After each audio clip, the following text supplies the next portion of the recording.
Welcome, welcome. My name is Anders Bergstrom from Hauser & Wirth Editions.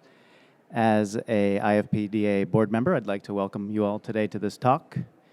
Publisher's Gambit, the mysterious business of print publishing. It's going to be a conversation between two friends, Nadine Orenstein and Phil Sanders. Nadine is the Drew Hines Curator in charge of Department of Drawings and Prints at the Metropolitan Museum of Art, where she's been a curator since 1992. She has written and lectured extensively on 16th and 17th century prints and drawings. Phil Sanders is a collaborative master printer, author, educator, and artist. Sanders founded Diericx P.S. Marlowe, a printer and publisher consulting firm based in Asheville, North Carolina. Sanders recently authored Prints and Their Makers, winner of the 2021 IFPDA Book Award. For many years, Sanders served as the COO of the Elizabeth Foundation for Arts and director and master printer for its program, which is Robert Blackburn Printmaking Workshop here in New York City. So welcome and have a nice conversation. Thanks.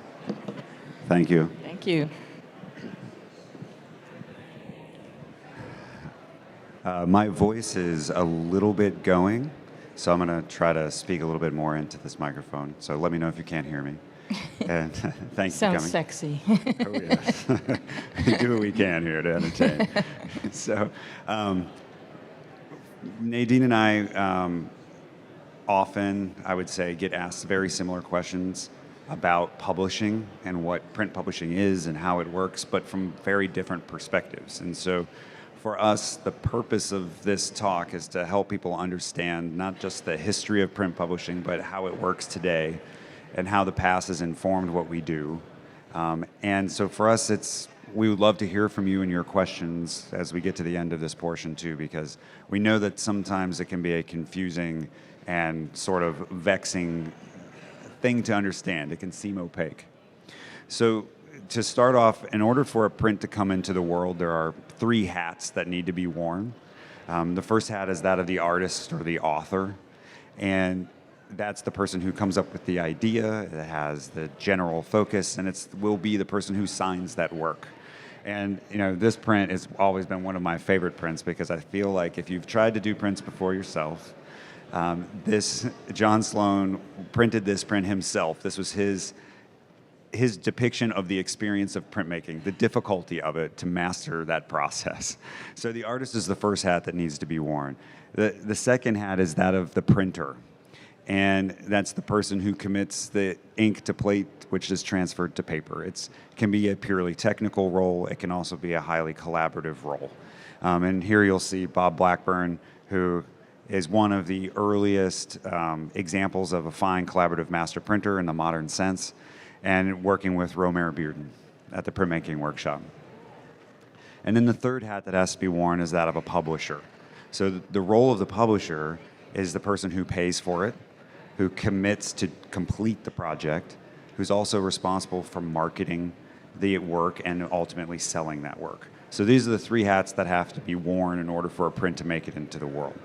There are a lot of different ways that these hats can be worn. It can be worn by one person, which is an artist who makes their own work, prints their own work, as well as publishes and sells their own work.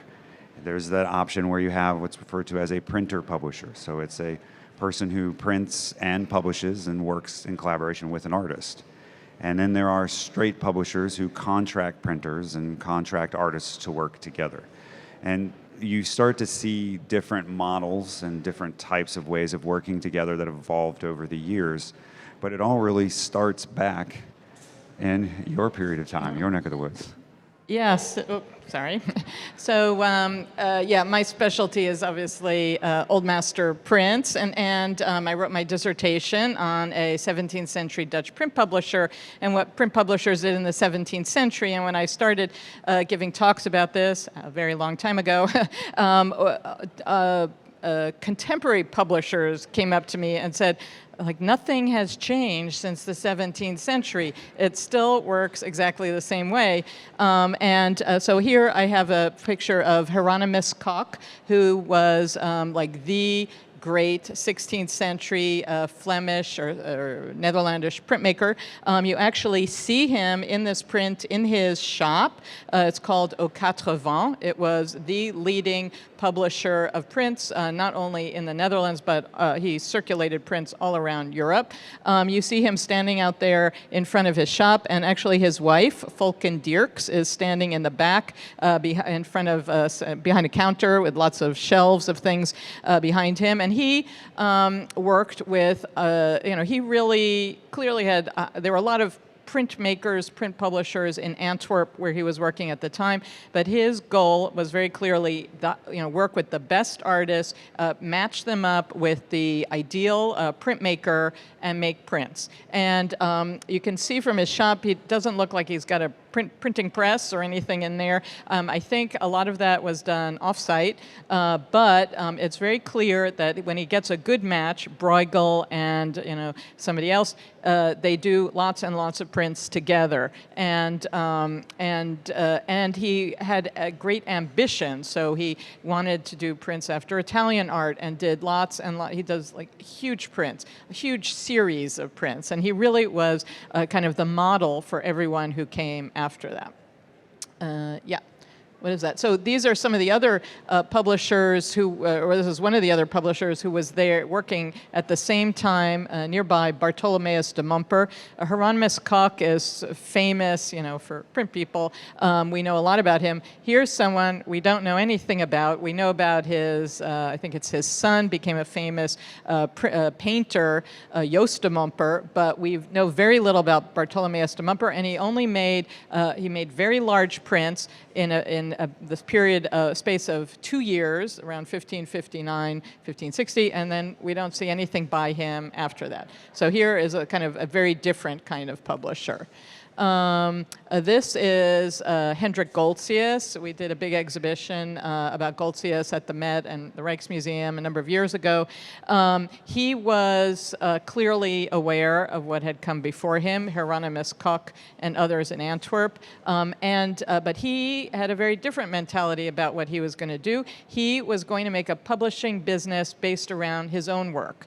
He was the engraver, and then he hired all these people to work in his style. And he worked with famous designers. This is a fantastic extravaganza that he made of mannerism with the painter Bartholomeus Spranger, who was working, he was the painter. He sent, Spranger was based in Prague, Goltzius was based in Haarlem in the Netherlands, and they were sending designs and proofs back and forth in order to get this right, and it took clearly about a year to get this print published. So he's a very different kind of publisher. This is the artist I did my dissertation on, Hendrik Hondius, or he's the publisher of this print. It's actually, I believe, a view from his shop looking out in The Hague on the Buitenhof, which was where the court in The Hague was located, and then in that building over on the right, which is the Buitenhof, the Binnenhof, in that area there was actually a very lively print market. So a lot of publishers would bring their works to The Hague. They had clearly a very international group of people, government people who they could sell to, and Hondius had a good spot there because clearly everybody walked by, and you see like members of the royal family going by in this print. It's a wonderful, very rare print. I wish we had it at the Met. Anyway, go to the next one. So I'm just showing you like lots of different kinds of publishers.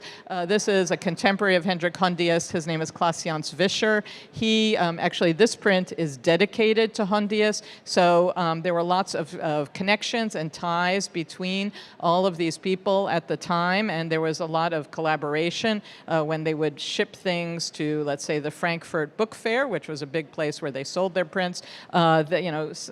publishers would get together and group the shipments and send them out together. There was a lot of helping each other out with printing and things. Vischer was based in Amsterdam, and he really specialized in landscapes, typography, and basically was a prolific publisher who, when another publisher died, he like sucked up their stock and started reprinting those plates, and he was really the person who carried on a lot of prints through the century. And then this is an interesting person because women were actually very present in print publishing in the 17th century. When their husbands died, they took over the shop and continued. So Volcxken Diericx, who we saw standing in the back of the shop in the 16th century print, her husband, Hieronymus died in, I think, 1560, and then she took over the business after he died and ran it after that. This woman is interesting, and I'd love to do more research on her. Anna Beek, she was working at the end of the 17th century in Holland. Reading a little bit about her, her husband, she had 7 children. She was working in the publishing business with her husband. He deserted them, and she basically had to take over the business. And she produces huge topographical prints, really large pieces, and I would love, she's sort of fascinating person. I'd love to hear more about what she did. So I think that was the last one. Oh, and then we were going to talk a little bit about reusing plates. This is something that happens in the 16th, 17th, 18th century. Now, prints are editioned, you do 15, and that is the end of it. In the 17th century, in the 16th century, you would have a print, and that printing plate was money. That was value because you could print it and make prints out of it. So they were printed, passed on, sold as part of an artist's estate, sold and moved on to other publishers. And then, so you find often changes made to printing plates just by the fact that they're changing hands, a different publisher's name appears.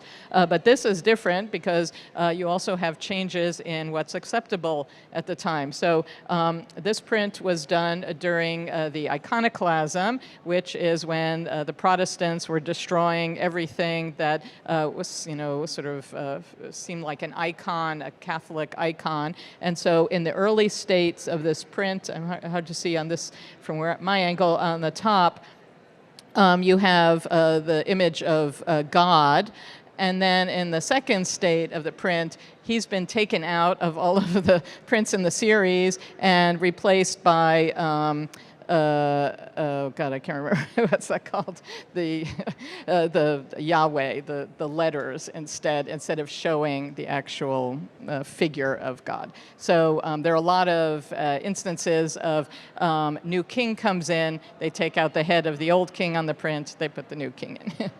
And what else we got? Oh, and then this is just about these plates changing hands. Albrecht Dürer, early 16th century, famous print of the rhinoceros. Well, that block survived at least 150 years after he made it, and it was circulating 100 years later in Amsterdam. So my print publisher, Hendrik Hondius, he printed Dürer's rhinoceros from the original block. I mean, amazing that this thing actually survived well enough to be printed and come out pretty well. And then the following print publisher, Johannes Jansonius, he published it in chiaroscuro, so he added a color block to enhance it, because I would guess by then the block was sort of wearing down. And then this is a similar idea of a plate changing hands. I don't know if you want to say anything, or I'll keep flipping through the pictures. Yeah, I think one of the more interesting things about this period of time is this is a period where images being produced by publishers was the way people got images, right? So prints were our TV, our internet of today. And so images and the reuse of a popular image could make a publisher quite a lot of money. And that's where that value of the plate and why those plates kept being reused. But as time goes on and commercial printing and commercially produced images get cheaper and cheaper and faster to make and larger and more colorful, you start to see a shift in what has value, right? Instead of it being the plate that has value because you can keep reprinting it over time, it becomes the scarcity of that image or the lack of being able to reproduce that plate again and again and again that starts to create value. So you get a switch, and it has to do with the ease of printing. So as a printer and over time, the general rule within industry was make it faster, make it cheaper. And if you can eliminate people in the system, then it gets cheaper and you can start to make it faster. And so as commercial printing starts to take one direction, fine art starts to take the complete opposite end. It gets slower, it gets more involved, and it gets more precious, right? So there's this switch that occurs. And so one question as a publisher I get asked over and over and over again is, can it be reprinted? And so the idea of what's called the cancellation proof came about to clearly demonstrate that a plate could not be reprinted again.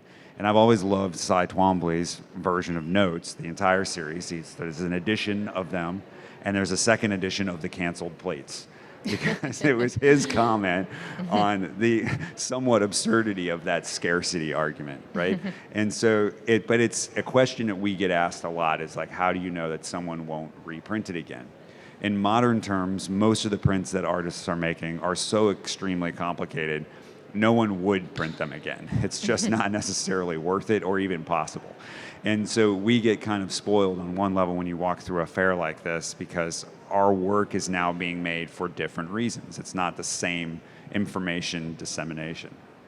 And a lot of times, and I like to show this is some polyapomb work that was done with Durham Press, is the way in which artists use or reuse blocks or plates today is often to create theme and variation. And so for Polly's work with Durham and like a lot of other artists, they're using the same matrices in very different ways. So they'll have interchangeable parts to make a series or suite of works, and that's what those blocks or plates are really used for. There are very few artists today that actually save the plates to work on again, but one artist of note really is Jasper Johns. He keeps all the plates because he may go back to them, and there's the well-known series, The Seasons, which is one of those things that he went back into. But for the most part, artists now, those plates don't have that same value as they did for Durr's Rhinoceros being printed again and again and again. And for the marketplace, it's that scarcity is what people are going for. And this shows you how those blocks get put together. So the likelihood if this box of blocks survives 100 years, someone doing that again to make another poly is very low. This is back to you. Oh, I brought these two, picked out these two prints just to make a point about kind of what the strengths, like a publisher, so these were both published by Hieronymus Koch. He was the mid-16th century publisher, and how he was very thoughtful in matching up artists and what their strengths were. So, because he had like a whole battery of engravers working for him. So on the left is a print by Giorgio Ghisi, who was an incredible engraver, brought him up from Italy, had him work in Antwerp and make huge prints after Italian works of art, which were very popular at the time. Ghisi then decides to go back home, and it's very clear Hieronymus Koch sees like this gap in his production all of a sudden, and he needs someone to fill the gap of big prints after Italian artworks. So he engages these two brothers who are working for him called the Dudecom brothers, and that's the print you see on the right. And I think this was like the test print to see if they would be good at it, and clearly they weren't.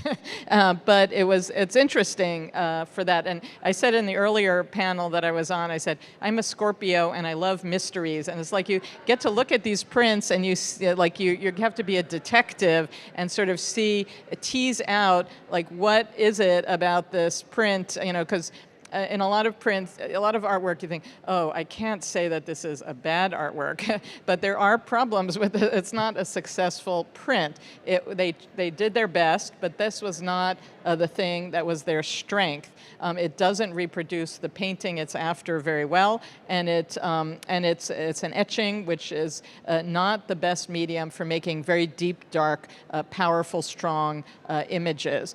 So that was the last time he had them do a print like this, these two brothers, and he put them to work on other kinds of things that were more suited to their talents, which are these sort of ornament prints that are much more linear, and you don't have to create tone. That was just not their strength. Oh, and then this is we did an exhibition a few years right before the pandemic about the beginnings of etching all around Europe, and so this was one of the examples. On the left is those same brothers, the Diericx brothers. We call them that because no one's figured out what either of the brothers did themselves. So they're always kind of packaged as one. But there on the left is a print after Bruegel, Peter Bruegel the Elder, the painter, and on the right is the print that Bruegel himself did. And Hieronymus Koch, I think, very clearly tried to get the painters who were designing prints for him to actually do one etching themselves, and all of them do one at least. And I think that was to show them what it's like, printmaking. But then you can see what the professional printmaker does a much more accomplished job on the design, and Bruegel's print, probably should have brought this up in the previous session about drawings and prints, it's much more like a drawing.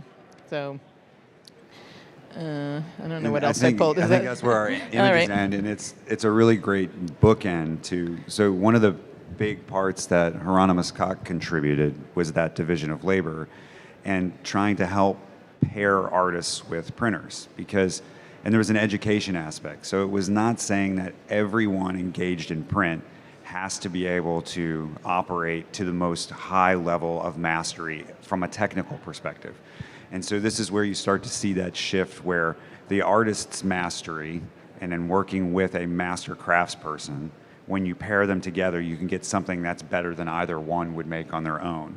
And so a lot of these early concepts of how collaborative printing and how publishing can work were founded then, and it's really how we still work today. I mean, Nadine and I often talk that not much has changed for publishers in 500 years. It's a pretty solid model. Take really good people, put them in a room together, and they'll make really good things happen.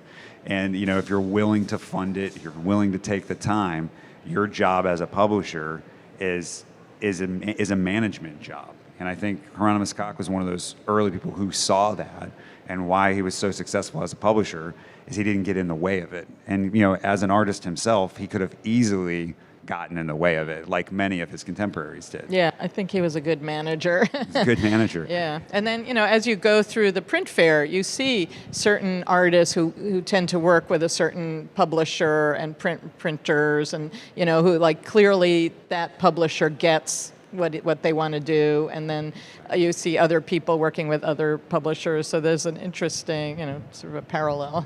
Well, and also the business model of it. It's far more efficient, right? So if he has his artist try it out, one of the things that does is it lets them know this is really hard, and maybe I should rely on that professional, versus going, oh, I could have done that better, but they've never done it, right? So it was kind of proving that these roles, these hats that you have to wear to make a print are valuable, and that there's value in each perspective, right? So any artist printmaker out there understands the difficulty of producing their own work and selling it, because when you think about, they are the publisher themselves. They have to put the money up to buy the plates and the paper, and then they have to figure out how to sell it. And then you start to wonder, when is their time to make the art, let alone edition it and then get it out. And so with this division of labor, it was not only creating a system that allowed for the best work to be made, it also allowed for more work to be made, because everybody was doing the thing that they were good at, rather than having to do everything in that system in order to get the print into the world. And so publishers today, we get asked all the time, do you have specialties? And most publishers do. A shop that just does etching, or a shop that just does lithography. Some shops are multi-process shops. That was really more of a modern invention. It's very recent times, the last 60 years really, that you're getting these multi-process print shops. But and for good reason. It's unbelievably difficult to do this stuff. And so to then be able to have to do it all, and because I've never met an artist who walks into a print shop that has all the options on the table, doesn't want to try to use them. So, because it's just too enticing, right? So one of the questions that gets asked a lot is about finances. So do you know much about how the money broke down in the early days of print publishing? Very little. I mean, we have to go through, finding documents, and there's we know a little bit how much prints cost, but there's very little information about like how much people were paid, and for particular famous book, it's mostly from the book projects.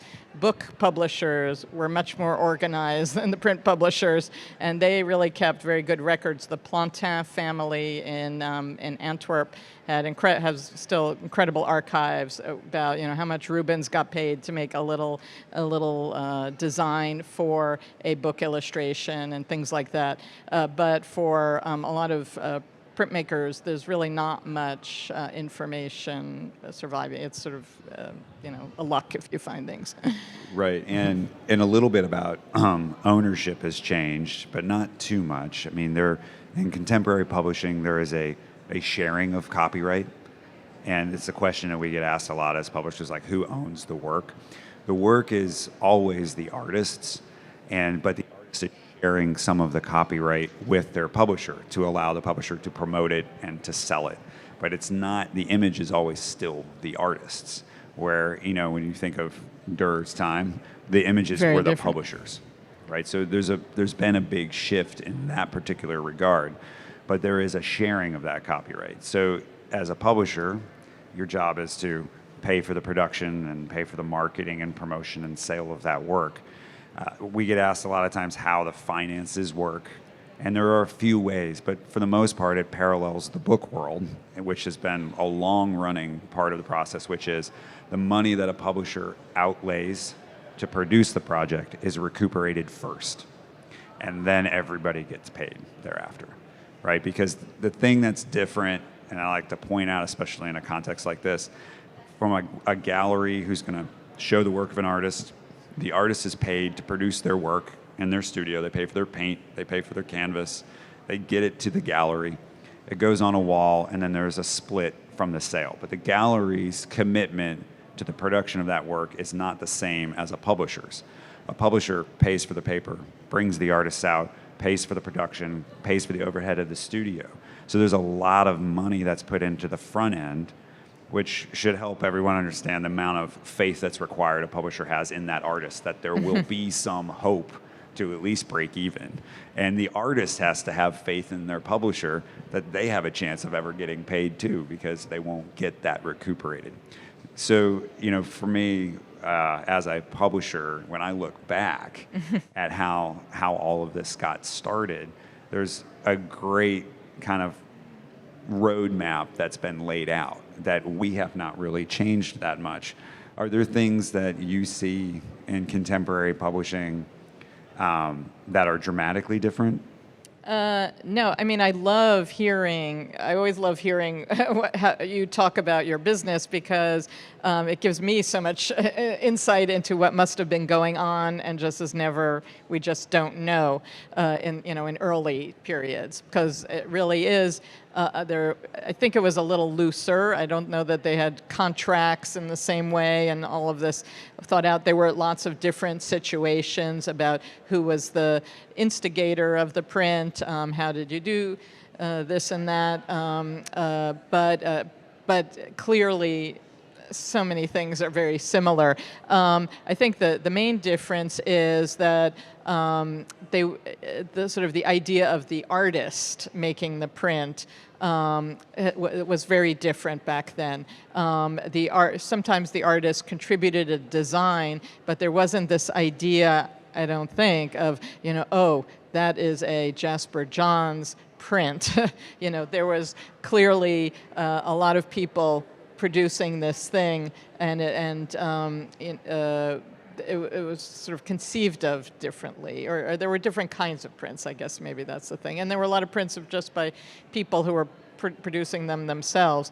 And what I always admire about present day printmaking is the incredible sort of almost self-effacing master printer who listens to what the artist wants so much and tries to create what they want. Whereas I think in the 17th century, there was more the idea like the designer gives in his print, his design, and then the engraver does his thing. I don't know that they were necessarily trying to do the wish of the artist. But one of the amazing things like with Bruegel is how, when you look at his prints over time, how he got better at making designs because of conversation and time with working with his engraver. Because he started to learn what was possible and then would start to push that, and they would get, the prints got, the designs got better. Yeah, there's actually an interesting dynamic. I mean, it's like just my invention because there's no documents whatsoever. But this print is part of a series that Bruegel does very early on of these landscapes. And that is the only time he works with these artists. There is one drawing for this series left, and it is the only Bruegel design for print that has lots of touch-ups in it. And my takeaway from that is he didn't really work well with these guys. And immediately he starts doing different prints and then works with a different engraver. And those designs, drawings that Bruegel did for that engraver have also, most of them survived. And they, like the print and the drawing and the print are line for line exactly the same. And it's very clear. My feeling is Bruegel was a little bit of a control freak. He wanted, like, that was his design, and he wanted the print to look just like that. And I think these guys were not doing what he wanted, is my theory. And then, so it's interesting. And then he gets another engraver to work with him, but that engraver is sitting up in Haarlem, which is quite a look, pretty far away from Antwerp. And it's pretty clear that prints were going back and forth quite a distance, and he wasn't talking to him in the same way that he was like standing over these guys in Antwerp. And you can see there is a bit of a difference between the drawing and the print in that case. And so it's funny how you can sort of tease out these little indications of what the relationship must have been. Anyway, that's my feeling. What she's saying is that there has always been relationship drama in printmaking. Yeah. And from a printer's perspective, when I look at those things, it's only natural that would be the case, because we all work as printers. We work with a lot of different artists, and we work with artists who've worked with other printers, and we learn things from them because of what they learn in other studios. And so when an artist works in different places, they gain a lot of different perspectives, and sometimes say, well, I'm going to make this type of work with this person because there's a good rapport that goes back and forth. There's an understanding of how to achieve what they want to achieve with that person for this thing, and they work with someone else for something else. And each of the publishers have their own take as well. So one of the questions that I get asked a lot, and I think every publisher here gets asked a lot, is how do publishers select their artists? Mm-hmm. I mean, do you have any record of how Hieronymus went about that, or was it more market-driven? It was probably partly market-driven, partly like Hendrik Goltzius works with Spranger. I think he just loved those prints, and it was like, wow, great! Oh, we got to do some of these. That was, but yeah, hard to know how that all. Hard happened. to know, but one of the things that I talk a lot about with the role of a publisher is their responsibility in what they select. So a publisher not only is paying for everything, they have those day-to-day jobs. Their responsibility is much larger than that, given the fact that they're making work in multiple that is likely to survive, as we're looking at work that has survived hundreds of years, wars and fires and floods, and this work still exists. So who a publisher selects to work with and then produce that in multiple is very important, because that's what the future generations have to look back on, to understand our time. And so their responsibility is great to try to have as diverse of voices as possible if they'd like to represent as wide a swath of what this time was like, what people were interested in, what this culture represented. So the publisher's role is actually far more outsized than we may think of at first, because if you're picking one type of artist to promote that work and produce that work, that likelihood of that artist's voice surviving over time is increased. And so there's a really great responsibility that is also has a tension to do with commerce, right? So you may want to print something, but you may never be able to sell it. And so you have to make choices as a publisher, these really difficult economic versus cultural choices. And these have been being made since the beginning of prints. And so when people ask us, how do you pick an artist? A lot of it comes back to, first, what do you love and what do you respond to? And then there's, who do you think you can actually work with or have something to contribute to, right? So sometimes people ask me and they'll say, oh, you should work with so-and-so. And I'll say, I don't know if I have anything to offer that person's work, right? Because you want that relationship, you want it to work. And sometimes there's an artist that you really want to work with because you feel you have something that you really can offer. And so, but there is a great responsibility from the publisher's point of view to represent their time. And you can learn a lot about what they thought and how they felt by who they chose to work with. I have hopefully you don't mind my recounting this story, but on that note, we did an exhibition about the beginnings of etching, and there were several etchings by Albrecht Dürer in the show. And Albrecht Dürer, one of the greatest printmakers of all time, worked in etching, engraving, woodcut, dry point, and does like incredible prints. But I have to say, when we put these etchings in the show, it's like, I really don't like them. There's something weird about them. They're very uncomfortable. That was my response. And of course, I wasn't the curator who was working on that material. The curator working on that material was like, oh, Albrecht Dürer, he's so wonderful. Oh, it's so great. And then I walked around the show with Phil, and he was like, I don't think he liked etching.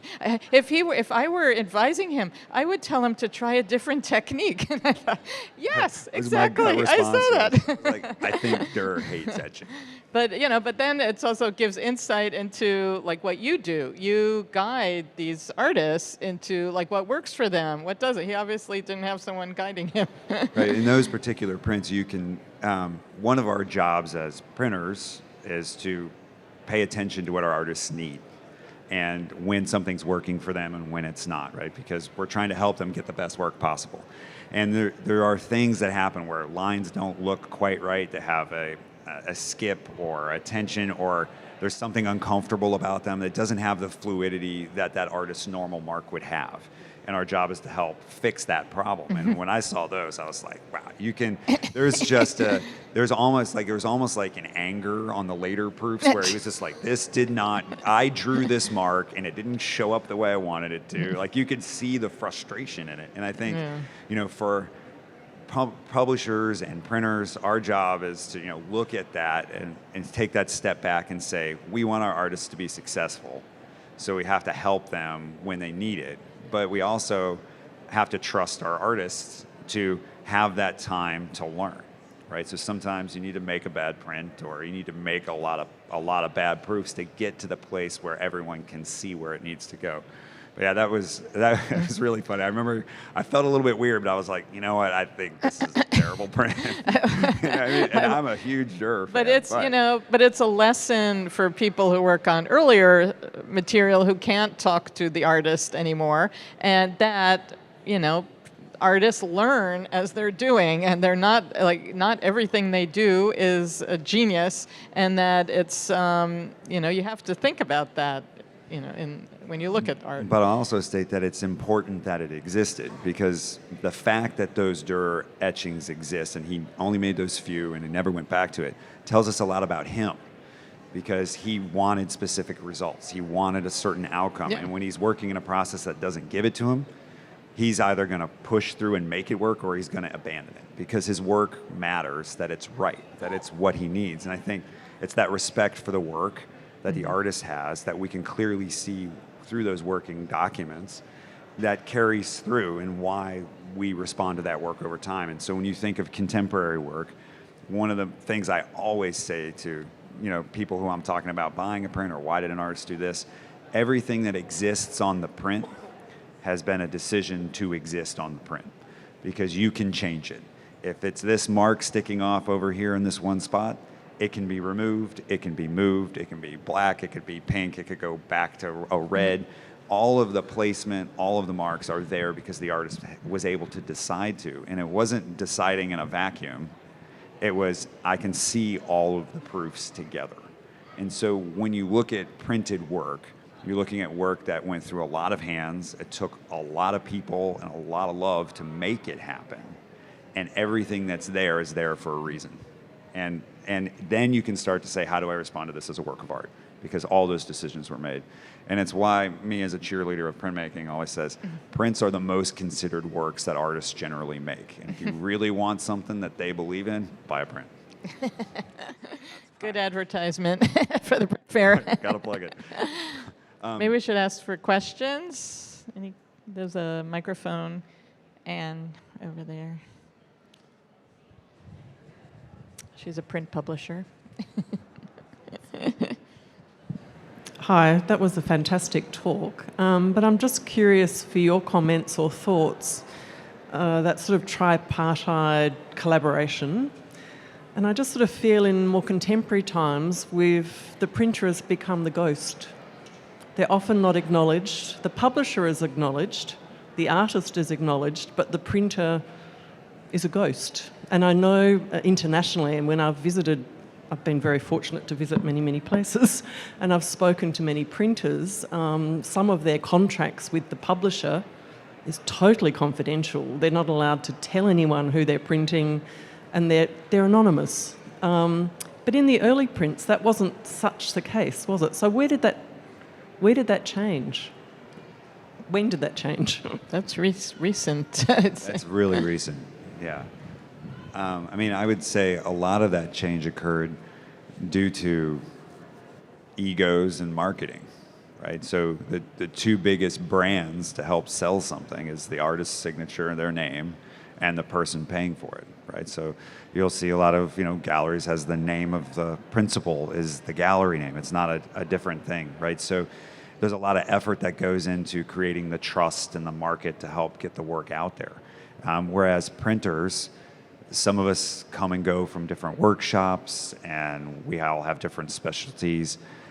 We weren't as front and center, and it wasn't necessarily going to make the print shop more money to say this was printed by so-and-so. You get some rare cases. Aldo Kromlich was a great example of put the printer's name out there, right? Because amazing printer, who he had been printing for, that was a good idea, right, from a marketing perspective. But it's a lot of extra work, and it's just not always undertaken. So, and I think as printers, it's our job is to support and build, right? So we're not making our work when we're printing. We're helping the artist realize their vision. So advice that we provide when an artist says, wow, what color should this be, or how should I make this? We're not thinking, what would I do? We're thinking, what would be good for your work? What should you do? Right? And so there's not the same sense of authorship or ownership that comes with it from a printer's perspective. It doesn't mean we don't want to be acknowledged, but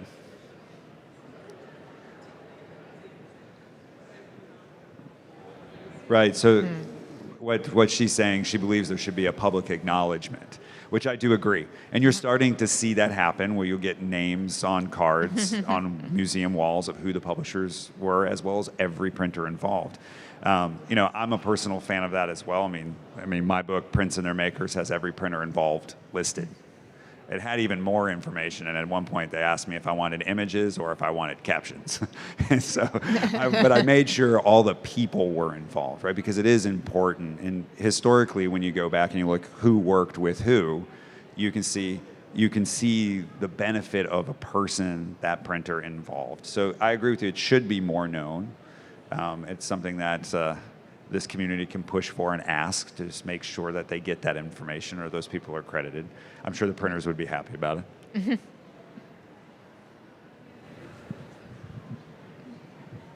Hi, thank you so much.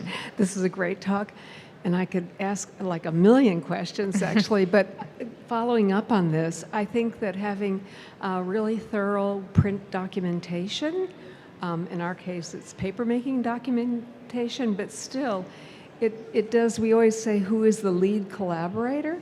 And think about the film industry. You know, we all had to sit through all those credits. And we should, because it couldn't happen. It's a group effort, at least with collaborative published art. When it's the lone artist and they're working, you know, in their studio right by their own little press, that's a different thing. But these things, and the reason why they can be as complicated as they can be is that you have people who have been trained. Our collaborators have multiple Fulbrights studying in different countries. And they bring that, it's an educational experience actually for the artist too.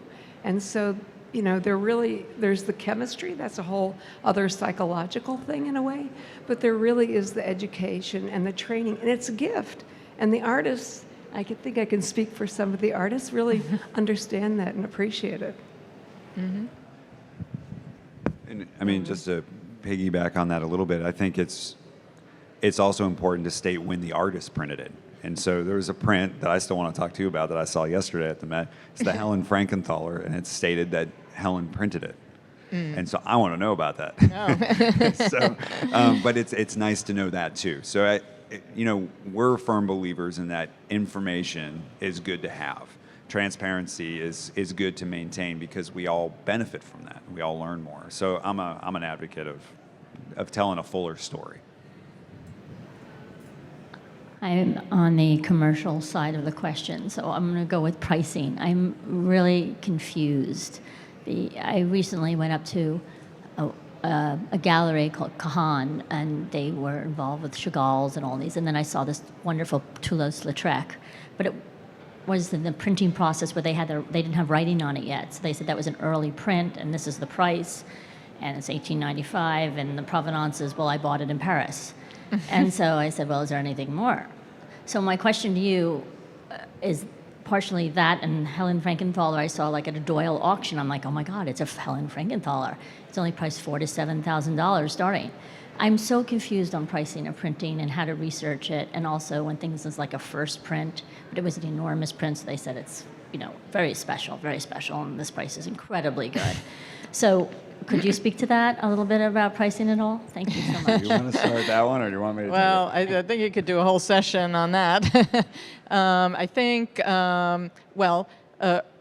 early proofs, it's interesting because now they don't really sell the proofs, whereas in my period, we love proofs. I mean, certainly curators love proofs because it gives you so much information about kind of the process of printmaking, and those are so rare. I mean, those would have been the things that would have been easily thrown out in the workshop. So when you have one, like already the price goes up because that's unusual. It's it depends on the artist, of course, and it depends on lots of different situations. So often proofs, if they know there's a market for it, and I'm sure there's some print dealers around here, old master print dealers who could tell you a lot more about how they think about it, but the price tends to go up because that's unique, and with a print, prints are known in hundreds of impressions often, but only one proof, especially if then the artist goes and paints on it or draws on it, that's like the price just popped up another few hundred or thousand or something. So that's part of it. I mean, the way a good way to look at prices is to look at auctions, and there are things like ArtNet where you can look up the auction records of prints on the market. But of course, with dealers, it's also different. I mean, that's sort of the nutshell answer about that. And it's relationship building. I look at the marketplace a little different sometimes in the sense that if you're buying the work of a living artist, what you're investing in is culture, right? That's what you're doing. Mm-hmm. You're helping that artist continue to make work and contribute to the culture of now. When you buy the work of an artist who's no longer with us, you are you are codifying the cultural investment that has already been made in their time, and it's more of a financial transaction because it comes about scarcity and how that impact has maintained over time, right? So but I always try to tell people, I mean, the price is what the price is. The stuff is expensive to make, takes a lot of time to make stuff, and in all honesty, prints are undervalued quite often because of that multiple nature.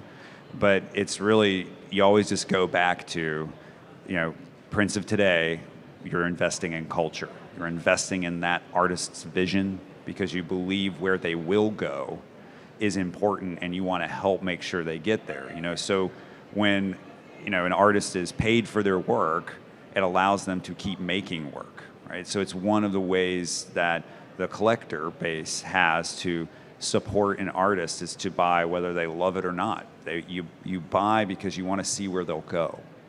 And that's really the thing to remember is that, because when you're in a fair where you get a mixture of older things and newer things, that's the balance that you're really looking at.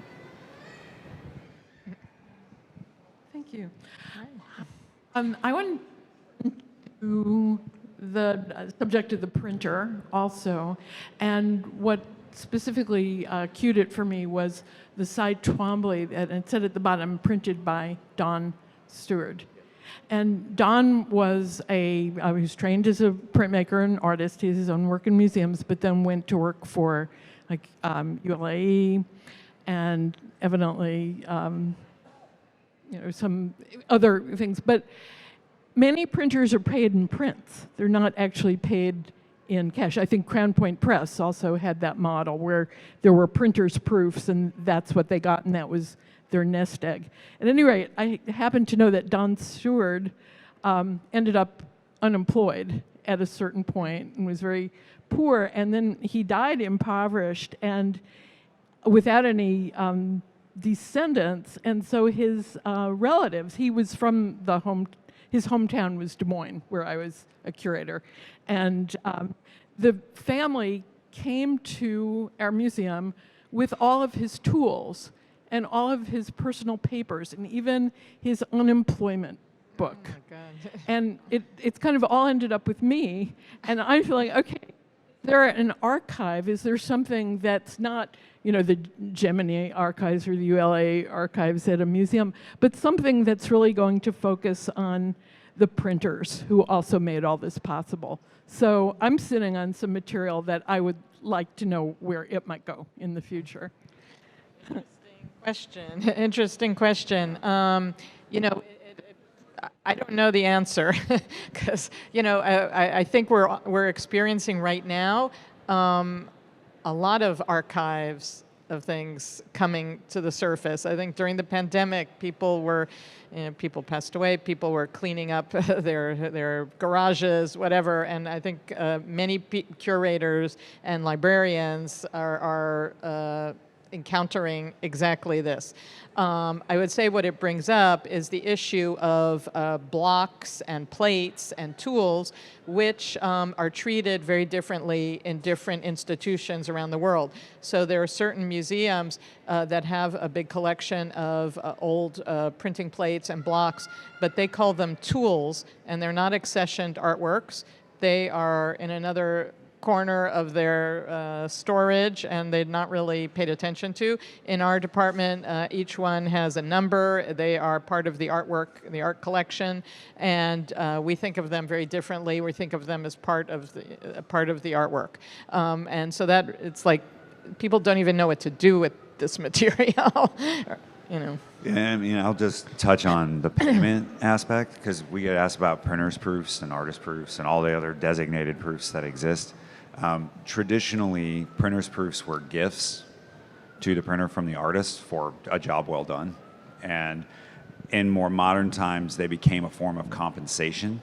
And some of that had to do with lack of viability of recuperating your costs as a publisher, right? So most of the time now, what you see is printers are paid. I don't right now know any printers who are working just for prints.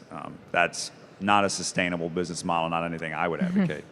But what printers' proofs represent and what their goal is is to, if you're going to get that as part of your compensation, you get paid and you get a print from every project you work on.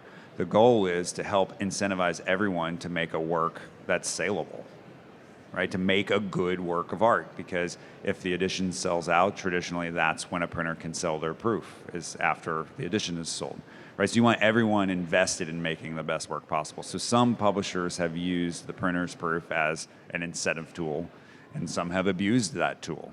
And others don't want to participate in that and just pay people well, and everybody gets prints in the studio, because it took a whole community to make that work. It took the person working the phones, it took the person who packs up prints and ships them to make it. And so that is actually more equitably shared. So that's my push for where it should go, because you want to create sustainable careers in the arts, right? Versus pushing people to the point where they can't sustain themselves through the mastery of their craft, which is what happened with Tom. Oh, hello. Great talk. I want to speak a little more to just that authentication thing. I was chop marks, blind stamps, and also the proofs. I've noticed sometimes that printers' proofs, APs, they should really be numbered. I've got a Russianberg, it just says AP. Problem is, it could be any print, it could be a fake. There's a lot of fakes. Calder, especially a lot of Warhol fakes on eBay and everything. It seems to me that sometimes it dropped off where they're not numbering and then cataloguing the artist proofs. And I don't know why, because, that's important. But also the chop mark. I was trying to authenticate a Gemini print, and of course I always look to see, for a collector, underneath, you have to see the stamp. Then I discovered Gemini changed their stamp 5 times over the past few years. Also, chop marks, they're not. I just wanted you to speak to that, and I just think it's important that you keep up that tradition. Well, the modern chop mark is a product of Tamarind. So the way we think about it today really was part of the Tamarind lithography workshop, as well as creating printer's marks, right? So the printer's chop, that was something that they created at that time. Traditionally, publishers would put a stamp or a mark on it to identify them as the owner of that image, of that copyright, so to speak, right? So when you go back in time, that's what that was about. A lot of the inconsistency you're speaking about comes from a lack of knowledge. So everyone assumes that every printer and publisher knows it all. And you might really be flying by the seat of your pants. And so you may not actually know what all the designations mean and what they're used for and how they should be used. And I agree with you. I believe if there's more than one of something, it should have a number. It should be 1 of 2 or 1 of 10. And some of it's just bookkeeping. So I always like to point out most of the people who get involved in printmaking get involved in it from the art first perspective. It's not like it's a lucrative business that people go to business school and say, I'm going to set up a print shop to make my millions. It's somebody who has a passion and a love for print, which doesn't necessarily mean they're the most organized human being on earth. Most artists are amazing at a lot of things. Organization is generally not an artistic trait we would all put on the top of the list. And so you start to see inconsistencies of use. And that goes across the board of a lot of print shops. And then there's also legal things that happen. Sometimes ownership changes or owners change at Gemini, so that chop changes to indicate a change in the business. And so it can be very complicated and confusing. It would be great if there was a consistency that everybody stuck to. So if you want to advocate that and spearhead that, I'm happy to support you. Well, I can tell you that the Print Council of America, which is a group of organization of print curators around the country, have long been discussing doing a database of chop marks. And I don't know what happened to that project, but it's been talked about for a very long time, but I think also very complicated to track them all down. But that has sort of been percolating for a long time, but clearly a necessary thing. And there are also some artists who do not want their prints chopped because it is a visual element to the work. And so you may see blind stamps on the back, right? And so when it comes back to documentation sheets and clarity, you need to indicate that this was blind stamped on the back, or this was chopped, or there was no chop, right? So that way the records that start to circulate have a greater level of transparency, because I've worked with quite a few artists that They're like, I don't want your giant mark in the middle of my image, which is fair. They've worked really hard to compose and complete something, and don't want it just interrupted with your graphic.